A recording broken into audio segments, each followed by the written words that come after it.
Kita evaluasi Pak, terkait dengan tren dari perkembangan yang ada di industri perbankan selama 5 tahun terakhir ini, seperti apa sih sebenarnya Pak kalau kita lihat?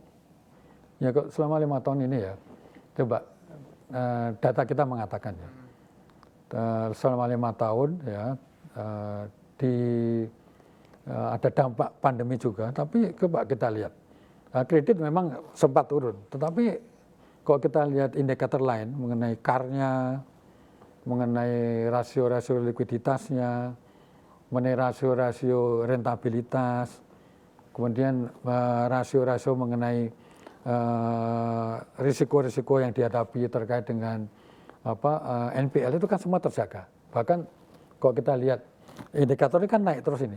Kecuali kredit memang sempat turun di -2% lebih ya pada saat puncaknya pandemi.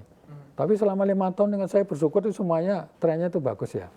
Nah itu kan semua kerja keras semua ya, Bank Indonesia, Kementerian Keuangan maupun LPS OJK kan ini terus melakukan komunikasi untuk menjaga supaya perbankan kita di dalam masa-masa yang sulit itu tetap bisa menunjukkan kinerja yang bagus. Nah, ini saya bersyukur lagi ini supaya nanti ke depan masih tetap seperti itu, sinergi antara otoritas masih tetap bisa berlangsung dengan baik.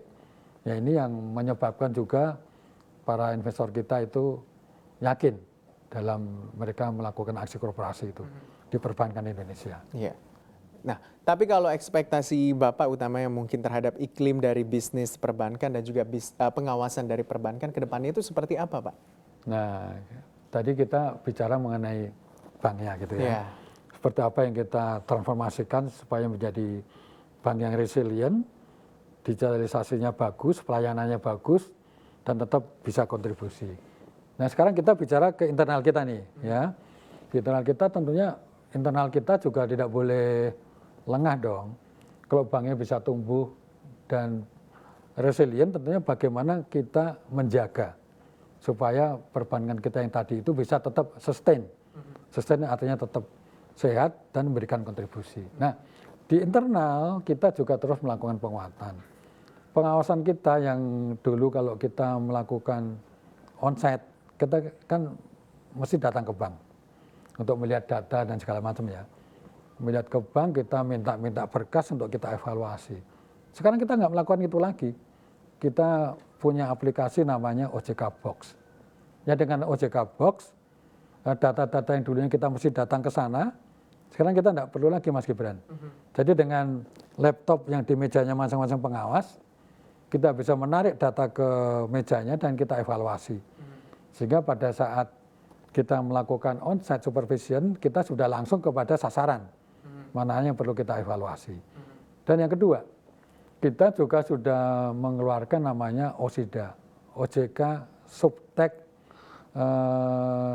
Jadi intinya kita sudah melakukan pengawasan dengan big data dan artificial intelligence. Jadi artinya semua data sudah kita olah dan itu menjadi dasar untuk kita melakukan on-site supervision. Nah kalau dulu kita masih mengambil sampling sebagai dasar pemeriksaan kita, sekarang kita sudah tidak sampling lagi. Total populasi kita ambil. Nah ini kan sudah langkah yang sangat maju dan pengawas-pengawas kita juga sudah kita lengkapi dengan pengawas yang mengerti betul teknologi. Sehingga dengan OSIDA itu pengawas kita harapkan, saya harapkan untuk tidak lagi menjadi pemadam kebakaran. Jadi pengawas yang bisa mencegah permasalahan bank secara lebih dini. Ya.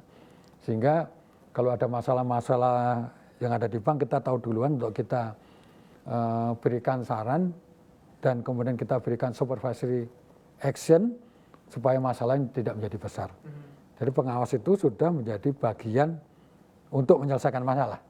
Itu tidak hanya menemukan masalah kita biarin, tetapi bagian menemukan masalah dan menyelesaikannya. Oke.